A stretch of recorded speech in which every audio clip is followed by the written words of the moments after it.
রবিবার শহরের এক বেসরকারি নার্সিংহোম উদ্বোধনে আসেন প্রাক্তন ভারত অধিনায়ক সৌরভ গঙ্গোপাধ্যায়। এছাড়াও ছিলেন দমকল মন্ত্রী সুজিত বসু সহ প্রখ্যাত চিকিৎসক সুকুমার মুখার্জি। প্রদীপ প্রজ্বলন ও ফিতে কেটে এই নার্সিংহোমের উদ্বোধন করেন সৌরভ গঙ্গোপাধ্যায়। আর এখানে এসেই ভারতীয় ক্রিকেট নিয়ে বড় আপডেট দিলেন সৌরভ গঙ্গোপাধ্যায়। প্রসঙ্গত, কেপটাউনে দক্ষিণ আফ্রিকার বিরুদ্ধে দুরন্ত জয় পেয়েছে ভারত। এই প্রসঙ্গে সৌরভ জানান,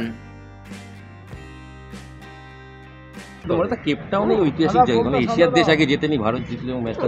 ভারত দারুণ টিম। ভারত একটা হারলে লোকে এমন বলে যেন টিমই খারাপ।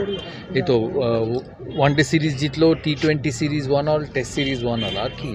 এছাড়াও 11 জানুয়ারি থেকে আফগানিস্তানের বিরুদ্ধে শুরু হতে চলা 3 ম্যাচের টি20 সিরিজের জন্য ভারতীয় টি20 স্কোয়াডে রোহিত শর্মা এবং বিরাট কোহলি দুজনকেই বাছাই করবে কিনা অজিত আগারকারের নেতৃত্বাধীন নির্বাচক কমিটি, সেই দিকেই সকলের নজর।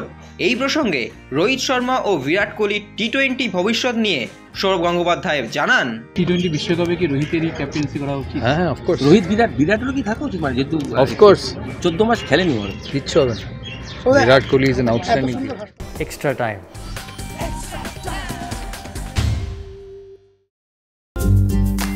লেটেস্ট নিউজ আর এক্সক্লুসিভ ভিডিওর সঙ্গে আপডেট থাকতে এখনই সাবস্ক্রাইব করুন আমাদের ইউটিউব চ্যানেল। বেল আইকনে ক্লিক করতে ভুলবেন না যেন।